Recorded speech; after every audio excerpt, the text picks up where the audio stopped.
சுச்சக்கர வரதாச்சாரியம் சுத்தசத்வ குருத்தமம் ஸ்ரீநிதி ராகவம் வந்தே he அபார கருணாகரம் அத்தச முனிரனாப்தியா ஸ்வேஹிதஸ்யாதி ரம்யம் கடனசி புரிசேஷே ஷார்ங்கபாணிம் ஷயானம் பஜதி சுபக பங்க்தியா யாத்து சௌஹித்ய தூரம் விபும் அமிர்தமிதீமம் சாக்வயந்தி ஸ்வயம் தத்து. கவசம் கனெக்ட் நேயர்களுக்கு நமஸ்காரம்.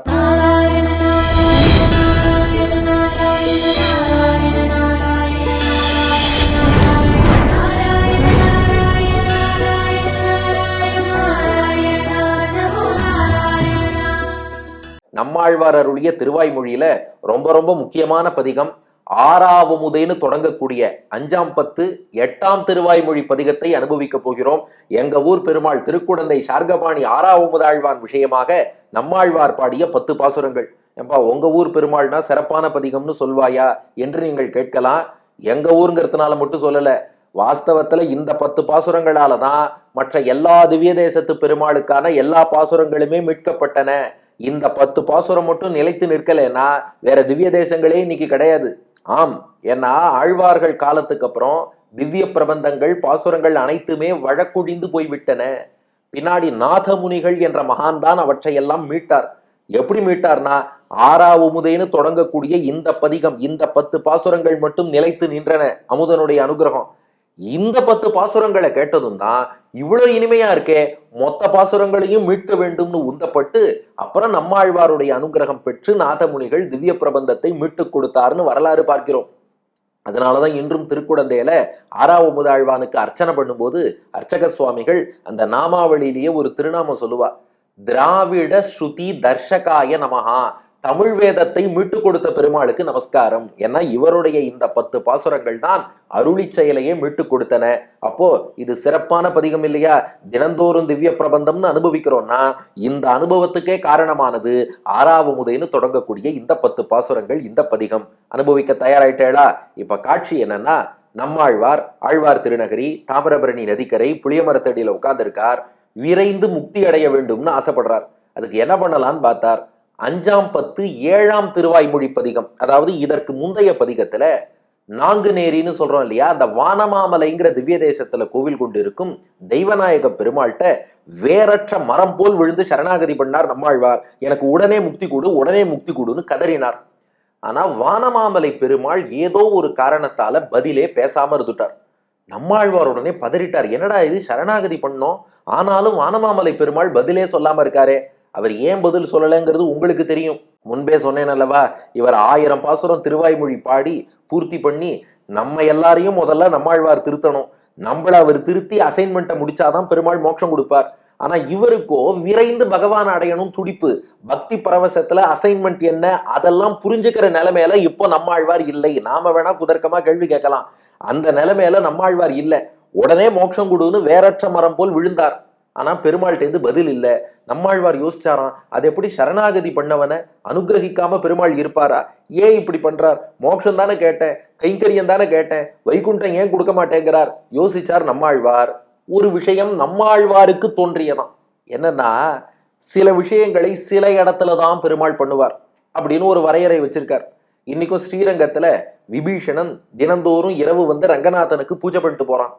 அந்த விபீஷணன் ரங்கநாதன்ட்ட, நீ கொஞ்சம் எழுந்து நடந்தா உன் நடையழக நான் சேவிக்கணும்னு ஆசைப்படுறேன்னா. ரங்கநாதனுக்கு நடையழகு ரொம்ப பிரசித்தம் தான்.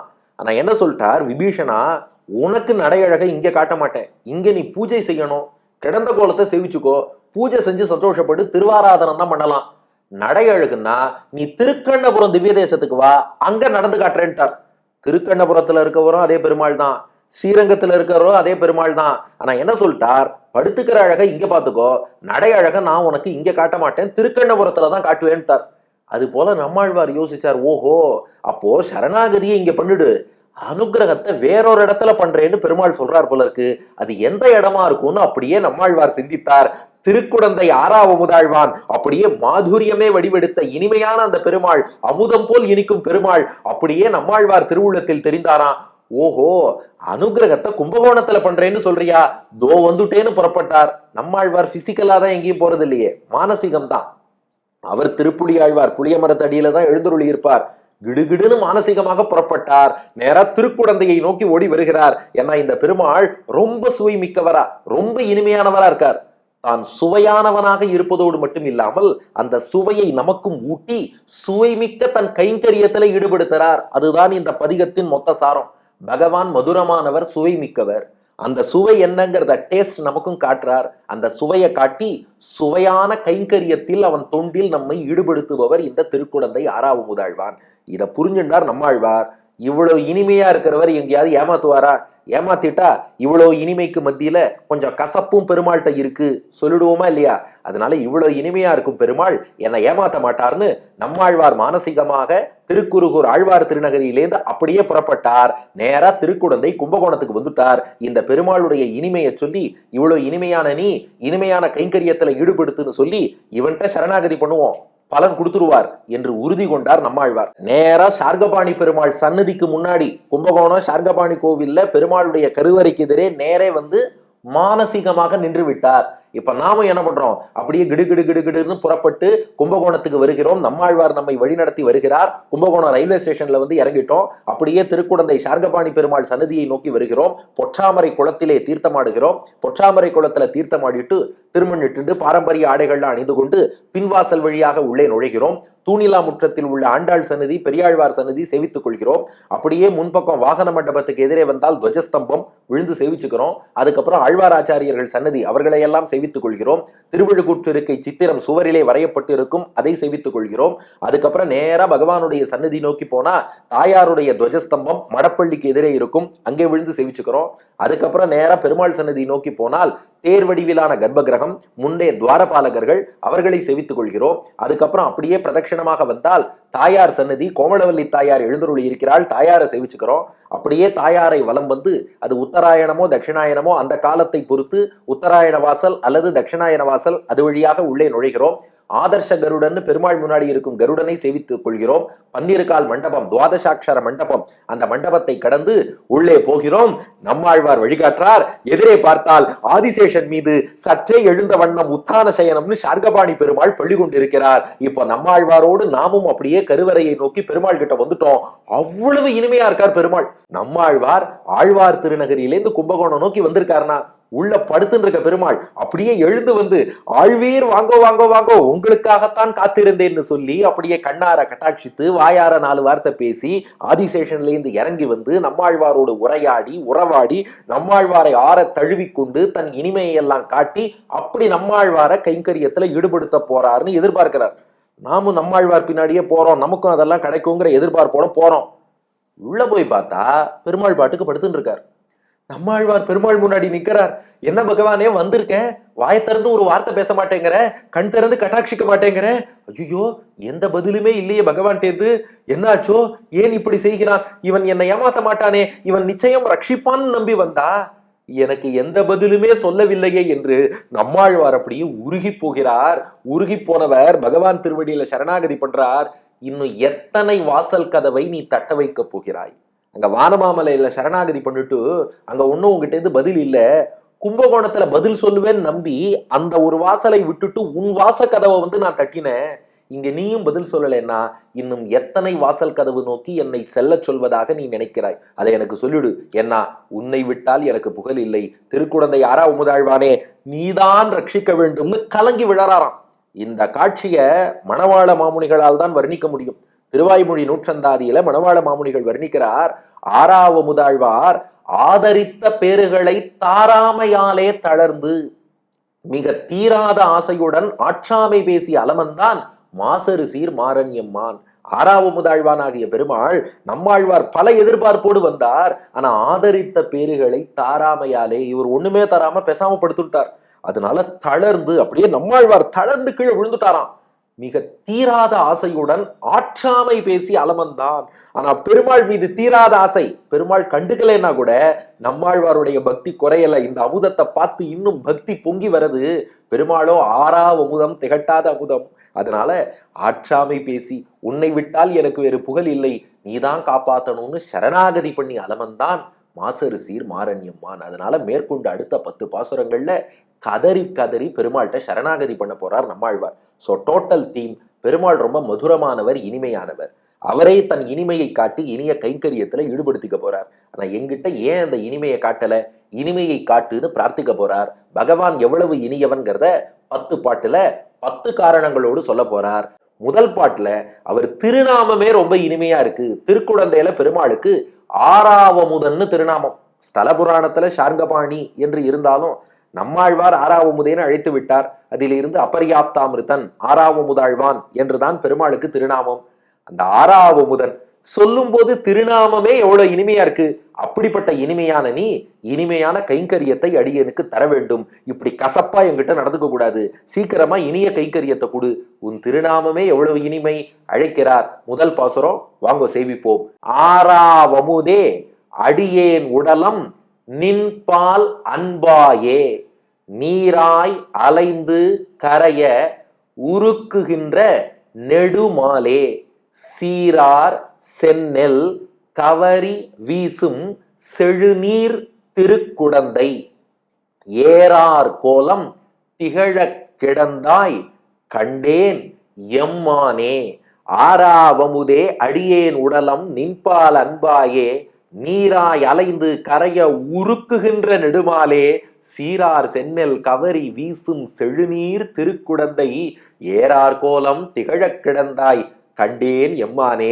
இப்ப பெருமாளை அழைக்கிறார். ஆறாவமுதேன்னார். அமுதுன்னா உங்களுக்கு தெரியும், எலிக்சர், நெக்டார், அமிர்தம்னு தேவலோகத்துல ஒண்ணு இருக்கு. அதுக்கு வெறும் அமுதம்னு பேரு. ஆனா பெருமாள் எப்படின்னா வெறும் அமுதம் இல்லையா, ஆறா அமுதம். ஆறானா திகட்டாத அமுதம்னு அர்த்தம். சிலது சொல்லுவோம் இல்லையா, இதை சாப்பிட்டேன் பசி ஆறிடுத்து, மனசு ஆறிடுத்து. சிலது சொல்லுவோம் நான் மனசார அதை அனுபவிச்சேன், வாயார பேசினேம்போம். ஆனா சிலது எவ்வளவு அனுபவிச்சாலும் மனசு ஆறாது, வாய் ஆறாது, கண் ஆறாதான். அதுக்குத்தான் ஆறாவமுதுன்னு பேரு. இந்த பெருமாளை எத்தனை முறை நீங்கள் அனுபவித்தாலும், எப்பொழுதும் நாள் திங்கள் ஆண்டு ஊழி ஊழிதொரும் அப்பொழுதைக்கு அப்பொழுது என் ஆறாவமுதமேன்னு எத்தனை முறை சேவிச்சாலும் இன்னும் இன்னும் இன்னும் இன்னும் பாருங்களேன். இந்த பெருமாள் அவ்வளவு மூக்கு மொழியுமா அவ்வளவு அழகா இருப்பார். இது போன்ற அழகான பெருமாளை எங்கேயுமே சேவிக்க முடியாது.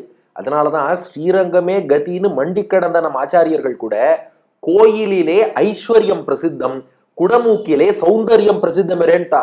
இது எவ்வளவு பெரிய ஸ்டேட்மெண்ட் தெரியுமா? ரங்கநாதனே கதின்னு இருந்த ஆச்சாரியர்கள் சொல்கிறார்கள், கோயில்ங்கிற ஸ்ரீரங்கத்துல பெருமாளுடைய ஐஸ்வர்யம், ஆளுமை, செல்வத்தெல்லாம் பார்க்கலாம். அழக அனுபவிக்கணும்னா ஸ்ரீரங்கம் வேண்டாம், கும்பகோணம் விடுங்கோ. குடமூக்கிலே சௌந்தர்யம் பிரசித்தமேரே, அவ்வளவு அழகான பெருமாள். அதனால ஆறாவமுது எவ்வளவு அனுபவிச்சாலும். ஏன்னா அந்த அமுதத்துக்கு ஒரு பழமொழி உண்டு, அளவுக்கு மீறினால் அமுதமும் வேறொரு பொருள்னு சொல்றா இல்லையா. ஆனா இந்த பெருமாள் இருக்காரே, நீங்க அளவுக்கு மீறி நிறைய அனுபவிச்சுட்டே இருக்கலாம், எவ்வளவு அனுபவித்தாலும் குறை ஏற்படாது. அவ்வளவு இனிமை பெருமாள். அதற்கேற்றபடி இனிய திருநாமம் பாருங்கள், ஆறாவமுது. ஆறாதனா திகட்டாத. எவ்வளவு பருகினாலும், சக்கரை பொங்கல் அளவுக்கு அதிகமா சாப்பிட்டா தகட்டுறதுங்கிறோம். இவர் எப்படின்னா ஆறாவமுது. ஆறாவமுது எவ்வளவு அனுபவித்தாலும் ஆனந்தமாக ஆனந்தமாக, ஏன் இன்னும் ஆனந்தம் கூடிண்டே தான் போகும். நேத்து சேவிச்சதை விட இன்னைக்கு சேவிக்கும் போது இன்னும் அழகா இருப்பார். நாளைக்கு இன்னொரு தடவை வந்து சேவிக்கணுங்கிற ஆர்வத்தை தூண்டுவார். அதுக்குத்தான் ஆறாவமுது. அப்ப தேவலோகத்துல உள்ள அமுதம் போல இல்ல, இவர் ஆறாவமுது. அவர் எவ்வளவு இனிமையானவர்னா அந்த திருநாமத்திலேயே பாத்துக்கோங்க. இந்த ஆறாவமுதுன்னு சொல்றோமே, ஆறாவமுதன்னு சொல்றோமே, இந்த சான்ஸ்கிரிட்ல சில டிரான்ஸ்லேட் பண்ணி அபர்யாப்தாமிருத்தன் அப்படின்னா, இந்த அபர்யாப்தாமிருத்தன்னாலும் திகட்டாத அமுதம்னு தான் அர்த்தம். ஆனா அந்த சம்ஸ்கிருத வார்த்தையில கூட அந்த இனிமை வரல. தமிழ் ஆறாவமுதுன்னு சொல்லும் போது வரக்கூடிய ஆனந்தம், ஆறாவமுதேன்னு கூப்பிட்டுட்டார் பெருமாளை. ஆறாவமுதனே கூட இல்ல, ஆறாவமுதேன்னு கூப்பிட்டார். ஏன்னா அமுதன்னு சொன்னா கூட அமுதத்தை போன்றவன் ஆயிடும். ஆறாவமுதே, அது என்ன அமுதத்தை போன்றவன்? நீதான்பா எனக்கு அமுதம். ஆறாவமுதே, எனக்கு அமுதமாக இனிப்பவனே. நாம அர்த்தம் சொல்றோம் எனக்கு அமுதமாக இனிப்பவனேன்னு. பாட்டுல அப்படி ஆழ்வார் பாடல. பாட்டை நல்லா கவனிச்சு பாருங்க.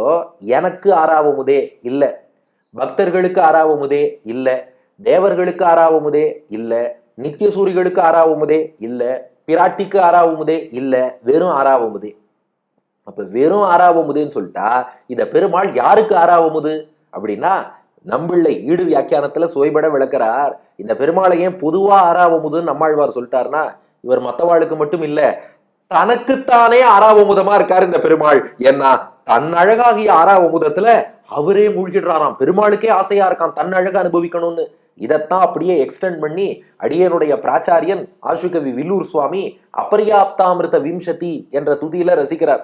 இந்த உற்சவர் சார்கபாணி பெருமாள் இருக்காரு, கொள்ளை அழகு, அப்படி ஒரு அழகு.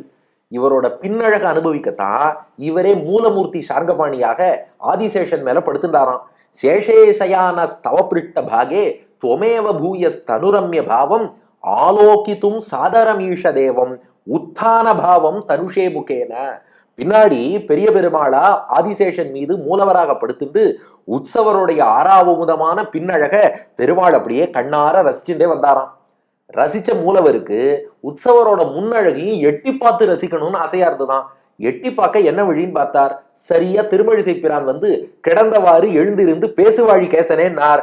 இதான் சாக்குன்னு திருமழிசை பிரான் தலையில பழிய போட்டுட்டு உனக்காகத்தான் எழுதுகிறேங்கிற பேர்ல அப்படியே சற்றே தன் முன்னழகைத்தானே எட்டி பார்த்தாராம். எட்டி பார்த்த மூலவர் அப்படியே மயங்கி போய் உறைஞ்சுட்டார். அதனாலதான் இன்றும் பாதி எழுந்து பாதி சயனிக்கும் நிலையில் உத்தான சயனம்னு இருக்கார் பாருங்க. அப்ப அவர் அழகுதான் ஆறாவமுதம், அதுல அவரே ஆழ்ந்துட்டார். ஆறாவமுது ஆழ்வான், ஆறாவமுதமாகிய தன்னழகில் தானே ஆழ்பவனாக ஆயிட்டார். அப்ப ஆறாவமுது என்ன, நீ மத்தவாளுக்கு மட்டும் ஆறாவமுது இல்ல, உனக்கே ஆறாவமுது. இந்த பெருமாளை போல ஒரு அழகான பெருமாளை பார்க்க முடியாது. எவ்வளவு தூரம் அழகுன்னா பெருமாளே அந்த அழகில் மயங்கும்படியான பேரழகு.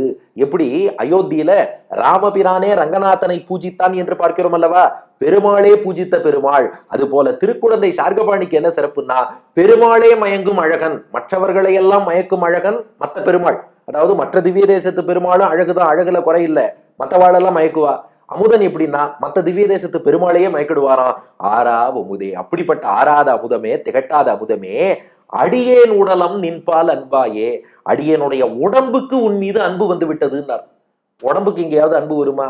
ஏன்னா உடம்புக்கு ஞானம் கிடையாது. நல்லா நோட் பண்ணிக்கோங்க, அண்டர்லைன் பண்ணிக்கோங்க. ஜீவாத்மாவுக்குத்தான் ஞானம் உண்டு. சரீரம்ங்கிறது ஜடப்பொருள், அச்சேதனம். அதனாலதான் ஆத்மா வெளியில போயிட்டா உடம்பால எதுவும் சிந்திக்க முடியாது. இப்ப ஆழ்வார் என்ன சொல்றார், அடியேன் உடலம் நின்பால் அன்பாயே, என் உடம்புக்கே உன் மீது அன்பு வந்துருத்துனார்.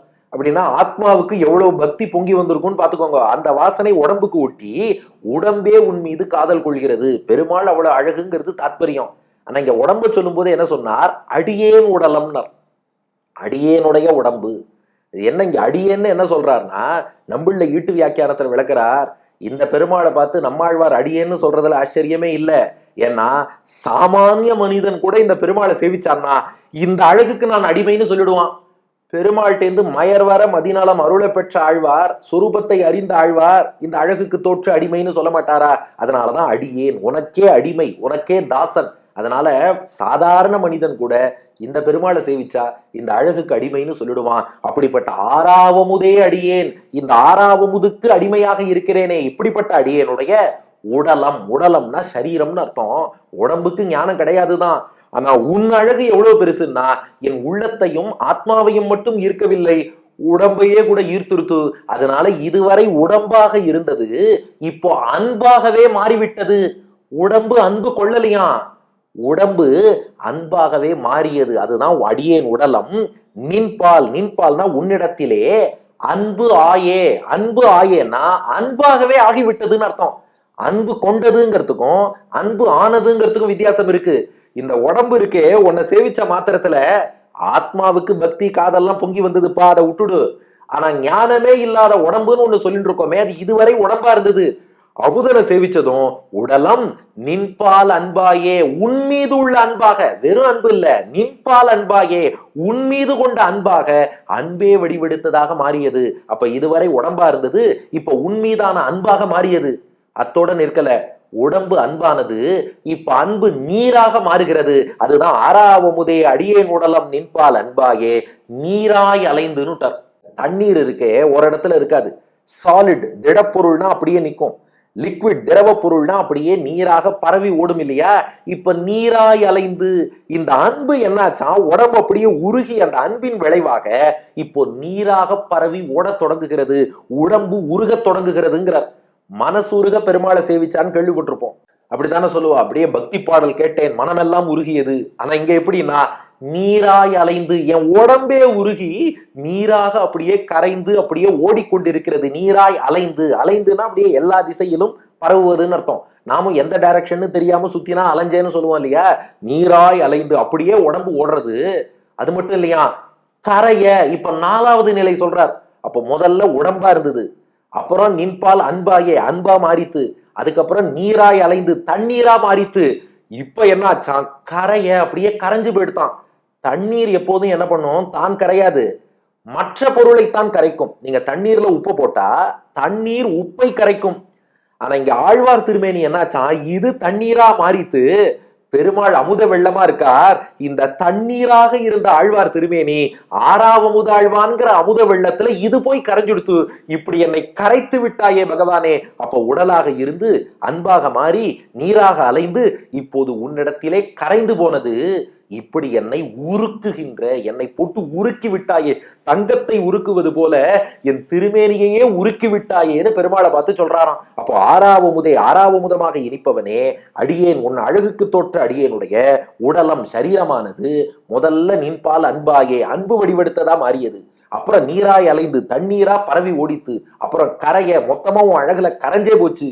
இப்படி என்னை உருக்குகின்ற, தண்ணீரை உருக்குவது போல மெல்ட் பண்ற மாதிரி உள்ளத்தை உருக்கினார்னு சொல்லுவோம். என் சரீரத்தையே இப்படி உருகி ஓட வைத்து உருகி கரையவும் வைத்து விட்டாயே நெடுமாலேன்னார். இந்த நெடுமாலேங்கிறது இந்த பாசுரத்துல ரொம்ப உயிரான வார்த்தை. மால் அப்படின்னா பித்து பிடித்தவர்னு அர்த்தம். நெடுமால்னா வெறித்தனமாக அன்பு கொண்டு பித்து பிடித்து இருப்பவர்னு அர்த்தம். யார்கிட்ட? நம்ம கிட்ட. ஆழ்வார் போன்ற பக்தர்கள்ட்ட பெருமாள் எப்படி இருக்காராம், நெடுமால். இப்படி ஒரு பக்தன் கிடைப்பானான் ஏங்கிட்டு இருக்கான். அந்த பக்தனிடத்துல பித்து பிடித்தார் போல பெருமாள் இருக்காராம். எந்த அளவுக்கு பித்து பிடித்தவர் அப்படின்னா, இப்போ அந்த மானசீக யாத்திரைன்னு ஒண்ணு பார்த்தோம் இல்லையா, நம்ம ஆழ்வார் திருநகரில் இருந்து புறப்பட்டார், மானசீகமா திருக்குடந்தைக்கு வந்தார், சார்கபாணி பெருமாளை சேவிச்சார். ஆழ்வார் என்ன பண்ணாருன்னு இதெல்லாம் சொல்லிட்டு இருந்தோம். பெருமாள் என்ன பண்ணாருன்னு சொல்லவே இல்லையே. இதான் நெடுமாலேங்கிற வார்த்தையில இது இருக்கு. நம்மாழ்வார் வரத பார்த்தாராம் பெருமாள். இப்ப அப்படியே பாட்டை ரிப்பீட் போடுங்க. ஆறாவமுதே, பெருமாள் சொல்றாரா நம்மாழ்வாரை பார்த்து, ஆறாவமுதே எனக்கு திகட்டாத அமுதமாக இனிக்கும் நம்மாழ்வாரே, அடியேன் உடலம் பெருமாளுடைய திருமேனி நின்பால் அன்பாயே நம்மாழ்வார் மீது அன்பே வடிவெடுத்ததாக மாறி நீராய் அலைந்து அப்படியே தண்ணீரை போல எல்லா திசைகளிலும் பரவி கரைய பெருமாள் திருமேனி ஆழ்வாரிடத்தில் கரைந்து உருக்குகின்ற, அப்படியே உருகி போயிட்டாராம் பெருமாள். அதனாலதான் நம்மாழ்வார் வந்தப்போ பெருமாள் கண் திறக்கல, வாய் திறந்து பேசல, எழுந்து வரல, உரையாடல சொன்னோம் இல்லையா. நம்பிள்ள ஈடு வியாக்கியானத்துல விளக்குறார். ஏன் பெருமாள் ஒண்ணும் பண்ணலன்னா, அவரே உருகி போய் கிடக்கார. இவர் உருகினதை பார்த்து தான் அடுத்து நம்மாழ்வார் உருகினாராம். அப்போ நம்மாழ்வாருக்கு அமுதனை அனுபவிக்கணுங்கிற ஆசையை விட அமுதனுக்கு ஆழ்வாரை அனுபவிக்கணுங்கிறதுல இன்னும் ஈடுபாடு. அதனால நம்மாழ்வார் தன்னை நோக்கி வந்தவாறே நெடுமாலே, நம்மாழ்வார் மீது வெறித்தனமான அன்பு கொண்டவராக பெருமாள் முதல்ல உருகி போயிட்டார். நான் உருகத்துக்கு முன்னாடி நீ உருகிட்டியே நெடுமாலேன்னு கூப்பிடுறாராம் நம்மாழ்வார். அப்படிப்பட்ட நெடுமாலே, என் மீது இவ்வளவு காதலா உனக்கு? நீ என் மீது கொண்ட காதலை பார்த்துதாப்பா எனக்கும் உன் மீது காதல் வந்தது. அப்போ முதல்ல பெருமாள் உருகினதை பார்க்கவும் நம்மாழ்வார், ஆறாவமுதே எனக்கு இவ்வளவு அமுதமாக இனிக்கிறாயே, அடியேன் உடலம் நின்பால் அன்பாயே நீராய் அலைந்து கரைய உருக்குகின்ற நெடுமாலே, இப்படி என் மீது நெடுமால், வெறித்தனமான மால், பித்து பிடித்தவன் போல இந்த பராங்குசன், இந்த சடகோப்பன், இந்த காரிமாறனுக்காக நீ காத்திருந்தாயா நெடுமாலே? உன்னுடைய அன்பை நான் என்னன்னு சொல்லுவேன்? எனக்காக கும்பகோணத்தில் பள்ளி கொண்டிருக்கிறாயே. எப்படிப்பட்ட கும்பகோணம்? சீரார் சென்னல் கவரி வீசும் செழுநீர் திருக்குடந்தை. கும்பகோணம் டெல்டா ரீஜன் இல்லையா, விவசாயத்துக்கே பெயர் போன இடம், பச்சை பசேல் என்று வயல்கள் சூழ்ந்திருக்கும் இடம். அந்த வயலில் உள்ள நெற்கதிர்கள்லாம் காத்துல இப்படி இப்படி அசைந்து பெருமாளுக்கு விசிறி சாமரம் வீசறதான். அதான் சீரார் சென்னல் கவரி வீசும்னார். சென்னல் அப்படின்னா நெற்கதிர்கள்னு அர்த்தம். சீர்னா சீர்மை, ஆர்னா பொருந்திய, சீரார் சென்னல்னா சீர்மை பொருந்திய சென்னல். நெல்லுக்கு என்னப்பா சீர்மைன்னா நம்பிள்ளை வீட்டுல விளக்கினார். அதுவா, அந்த நெல்லெல்லாம் அறுவடை ஆனதும் அந்த விவசாயிகள் அதன் முதல் பகுதியை நேரா சார்கபாணி பெருமாள் கோவில்ல கொண்டு வந்து கொடுக்க, அந்த நெல்லில் இருந்து அரிசி எடுக்கப்பட்டு அந்த அரிசியில சக்கரை பொங்கல் பண்ணி அந்த சக்கரை பொங்கலை ஆறாவமுதாழ்வானே அமுது செய்கிறாரே. அப்ப பெருமாள் அமுது செய்யக்கூடிய சக்கரை பொங்கலாக அது வெறும் சென்னல் இல்ல, சீரார் சென்னல், சிறப்புமிக்க சென்னல், சீர்மை பொருந்திய சென்னல். அந்த சென்னர் கதிர்கள் எல்லாம் கவரி வீசும், கவரினா விசிறின்னு அர்த்தம், கவரி வீசும் சாமரம் வீசுவது போல ஆலவட்ட கைங்கரியம். அந்த நெற்கதிர்கள்லாம் பெருமாளுக்கு வீசறதான். தாற்பயம் என்னன்னா, அந்த ஓரறிவு உள்ள நெல்லுக்கு கூட பெருமாளுக்கு கைங்கரியம் பண்ணணும்னு தெரிஞ்சிருக்கு. 6 அறிவு உள்ள மனுஷன் நாமெல்லாம் என்ன பண்றோம்? நம்மாழ்வார் நம்மளை பார்த்து கேட்கிறார், சீரார் சென்னல் கவரி வீசும் செழுநீர் திருக்குடந்தை. இந்த இடத்துல செழு என்பது பெருமையை குறிக்கிறது. செழு நீர்னா பெருமை மிக்க நீர். ஏன்னா காவிரி தண்ணீர் இல்லையா, நாங்கெல்லாம் பெருமையா சொல்லிப்போம், நாங்கெல்லாம் காவிரி தண்ணி குடித்து வளர்ந்தவான்னு. அப்படிப்பட்ட செழு நீர், பெருத்த நீரான, பெருமை மிக்க நீரான காவிரி பாயக்கூடிய திருக்குடந்தை. கும்பகோணத்துக்கு குடமூக்குன்னு பேரு. அதாவது சான்ஸ்கிரிட்ல கும்பம்னா குடம், கோணம்னா மூக்கு. கும்ப கோணம், குட மூக்கு. உலகத்தை படைப்பதற்கு தேவையான விதைகளை எல்லாம் ஒரு குடத்துல பிரம்மா சேகரித்து வச்சாராம். அந்த குடத்தின் மூக்கு எந்த இடத்துல இருந்ததோ அந்த குடமூக்கு தான் இன்றைய கும்பகோணம்ங்கிற க்ஷேத்திரம். கும்பகோணம் இல்ல, கும்பகோணம் என்று சான்ஸ்கிரிட்ல பேரு. அதைத்தான் தமிழ்ல குடமூக்கு என்பார்கள். அதை ஆழ்வார் சுருக்கமா குடந்தை என்று பாடுகிறார். அப்படிப்பட்ட திருக்குடந்தை, நெற்கதிர்கள்லாம் பெருமாளுக்கு சாமரம் வீசக்கூடிய செழுநீர், பெருமை மிக்க காவிரி நீர் பாழக்கூடிய திருக்குடந்தை. அங்கே ஏறார் கோலம் திகழக் கிடந்தாய், சீரார் சென்னல் கவரி வீசும் செழுநீர் திருக்குடந்தை, ஏறார் கோலம் திகழக் கிடந்தாய். அங்கதான் பெருமாள் பள்ளி கொண்ட திருக்கோலத்தில், உற்சவர் நின்ற திருக்கோலம், மூலவர் பள்ளி கொண்ட திருக்கோலத்துல இருக்காரா. எவ்வளவு அழகா இருக்காருனா, ஏர் ஆர் கோலம் திகழக் கிடந்தாய். ஏர்னா அழகு, ஆர்னா பொருந்திய, கோலம்னா இந்த இடத்துல திருமேனின்னு அர்த்தம். ஏர் ஆர் கோலம்னா அழகு பொருந்திய திருமேனி. உற்சவரே ரொம்ப அழகு. இன்னும் படுத்துன்னு இருக்க மூலவரும் அவருடைய உத்தான சயன ஸ்டைலும் இருக்கு பாருங்க, வேற எந்த பெருமாளுக்கும் வராது. அந்த ஏறார் கோலம், அழகு பொருந்திய அந்த திருமேனி என்பது திகழ, திகழன்னா இன்னும் ஒளி வீசும்படி, கிடந்தாய்னா பள்ளி கொண்டாய்னு அர்த்தம். அழகு பொருந்திய திருமேனி இன்னும் ஒளி வீசும்படி பள்ளி கொண்டிருக்கிறாய், அர்த்தம் சரியா? என்ன அழகு பொருந்திய திருமேனி இன்னும் ஒளி வீச கிடைக்கிறான்னா என்ன அர்த்தம்னா, ஈடு வியாக்கியானத்துல நம்பிள்ளை விளக்குறார். ஒருத்தர் இப்படி இப்படி உலாவும் போது, ஓடும் போது, நடக்கும் போதெல்லாம் அழகா இருக்கிறாப்புல தெரியும். ஆனா அவ முகத்துல என்னென்ன தோஷம் இருக்கு, என்னென்ன குறை இருக்கு, என்னென்ன அக்லியா இருக்குன்னு தெரியாதான். ஒரு இடமா படுத்துண்டாதான் ஐயோ நடக்கும் போது நல்லா இருக்காருன்னு நினைச்சோம், படுத்துண்டாதான் தெரியறது ஒன்றரை கண்ணா இருக்கு, மூக்கு வளைஞ்சிருக்கு, வாய் கோணலா இருக்கு, இதெல்லாம் அப்பதான் தெரியுமா. ஆனா எங்க பெருமாள் எப்படின்னா, மற்ற திவ்ய தேசத்துல நிக்கிற பெருமாள், உட்கார்ந்துருக்க பெருமாள், நடக்கிற பெருமாள், பறக்கிற பெருமாள், அங்கெல்லாமும் அழகா இருப்பார். ஆனா படுத்துன்னு இருக்க பெருமாள்னு கும்பகோணத்துல சயனிச்சுன்னு இருக்கார் பாருங்க, இப்ப இன்னும் அழகா இருக்காராம். மற்றவர்கள்லாம் படுத்துன்னு இருக்கும் போதுதான் கொஞ்சம் அழகு கம்மியா தெரியும். இவர் ஏறார் கோலம் திகழ கிடந்தாய், கிடந்தார், கிடந்த திருக்கோலம் பள்ளி கொள்ளும் போதுதான் ஏறார் கோலம், அழகு பொருந்திய திருமேனி திகழ, இன்னும் ஒளி வீசிட்டு திகழறது. ஏன்னா அவர்கிட்ட தோஷமே கிடையாது, எல்லாம் அழகுதானே. படுத்துக்கும் போதுதான் தோஷம் இருக்கான்னு பார்ப்போம், ஒரு தோஷமும் இல்ல, இன்னும் அழகா இருக்கார். அப்படிப்பட்ட பகவானே கண்டேன்னார். கண்டேன்னா என்ன அர்த்தம்? உன்னை கண்களால் தரிசித்தேன், சேவித்தேன்னு அர்த்தம். ஆனா நம்பிள்ளை வியாக்கியானம் பண்றார். நம்மாழ்வார் என்ன சொல்றாராம், கண்டேன்னா உன்னை காண மட்டும்தான் முடிஞ்சது, நான் எவ்வளவோ எதிர்பார்ப்போட வந்தேன், உன்னை அப்படியே கட்டி தழுவ வேண்டும், அணைக்க வேண்டும், ஆலிங்கனம் பண்ணணும், கைக்கரியம் பண்ணணும், நீ கண்ணால என்ன குளிர கட்டாட்சிக்கணும், வாயை திறந்து 4 வார்த்தை பேசணும், உன்னோட உரையாடணும், எவ்வளவோ எதிர்பார்த்து வந்தேன். என்ன பண்றது, ஏன் பெருமாள் பேசலைன்னா கருணை இல்லைன்னு அர்த்தம் இல்ல. நம்மாழ்வாரை பார்த்ததும் இவர் தான் நெடுமாலாச்ச, இவர் உருகி போயிட்டார். பெருமாள் உருகி போனதுனால என்ன பண்றது, உருகி போன பெருமாளை கண்டேன், அவ்வளவுதான். எவ்வளவோ எதிர்பார்த்தேன், கண்டேன், காணத்தான் முடிஞ்சது. ஒருத்தட்ட கேட்டேன், உபன்யாசம் கேட்டீங்களே எப்படி சார் இருந்ததுன்னு, நீ போட்டிருந்த சால்வை தான் நல்லா இருந்ததுன்னார். அப்படின்னா என்ன அர்த்தம், சால்வை மட்டும்தான் நல்லா இருக்கு, வேற உபன்யாசத்துல எதுவுமே நல்லா இல்லைன்னு அர்த்தம். அது போல கண்டேன், சேவிக்கத்தான் முடிஞ்சது, வேற எதுவுமே பரிமாற முடியாம போச்சே. கண்டேன் எம்மானே, எம்மானேனா என் தலைவனேன்னு அர்த்தம், என்னுடைய தலைவனே, உன்கிட்ட நிறைய எதிர்பார்த்து வந்தேன் தலைவா, ஆனா என்ன பண்றது, கண்டேன், காணத்தான் முடிஞ்சது. என் தலைவன்னு பெயர் பெற்ற நீதான் இன்னும் நான் பல விஷயங்கள் எதிர்பார்க்கிறேன், நடத்தி தர வேண்டும்னு பிரார்த்திக்கிறார். அதுதான் முதல் பாசுரம். ஆறாவமுதே அடியேன் உடலம் நின்பால் அன்பாயே, நீராய் அலைந்து கரைய உருக்குகின்ற நெடுமாலே, சீரார் சென்னல் கவரி வீசும் செழுநீர் திருக்குடந்தை, ஏறார் கோலம் திகழக் கிடந்தாய், கண்டேன் எம்மானே. ஆறாத அமுதமாக உனக்கே இனிக்கக்கூடிய பகவானே, அடியேனுடைய உடம்பு கூட உன் மீது அன்பே வடிவெடுத்ததாக ஆனது, நீராக அலைந்தது, உருகி ஓடியது, கரைந்து போனது. இப்படி என்னை உருக்கும்படியாக நீ என்னை பார்த்து உருகிய நெடுமாலே, அழகான நெற்கதிர்கள்லாம் உனக்கு சாமரம் வீசும்படி காவிரிக்கரை கும்பகோணத்தில் பள்ளி கொண்டிருக்கக்கூடிய எம்பெருமானே, பள்ளி கொள்ளும் போதுதான் உன் அழகு இன்னும் நன்னா வெளிப்படுகிறது. உன்னை கண்டேன், என் எம்மானே, எம்மான்னா என் தலைவன் அர்த்தம்.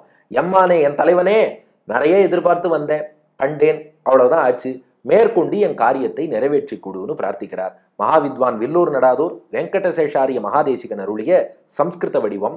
போக்யா திருப்தி கராமிருதத்வயி வயுஹு தாசஸ்ய மே பிரேமவத் தோயி பூய சல சலத்யுதிதரி குர்வாண சர்வேஸ்வரா ஸ்ரீபூர்ணாருண ஷாலி சாமரயுதே ஸ்ரீகும்பகோணே ஜலைஹி ரித்தே பாஸ்வர சாரு பூஷண கணஹா சேஷேஹி அபஷ்யம் விபோ. அடியன் வழங்கும் ஆங்கில வடிவம். ஓ த இன்சேட்ரியபிள் எலிக்ஸிர், out of love towards you, who loves your devotees, my body is melting and flowing like water. O my Lord, who reclines with grace in Tirukudandai, where great paddy crops wave fan to you amidst fertile waters, I just saw you என்பது முதல் பாசுரம். இப்போ நீ நிறைய நிறைவேற்றி கொடுக்கணும், காட்சி தான் கொடுத்துருக்க, மேற்கொண்டு செஞ்சு கொடுன்னு கேட்டார். பெருமாள் செஞ்சு கொடுத்தாரா இல்லையா? அடுத்த பாசுரத்தில் காண்போமா?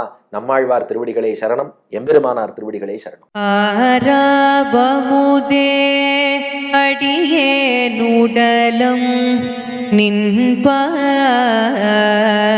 அன்பாயே. ஆரா அமுதே அடியே நுடலம் நின்பால் அன்பாயே.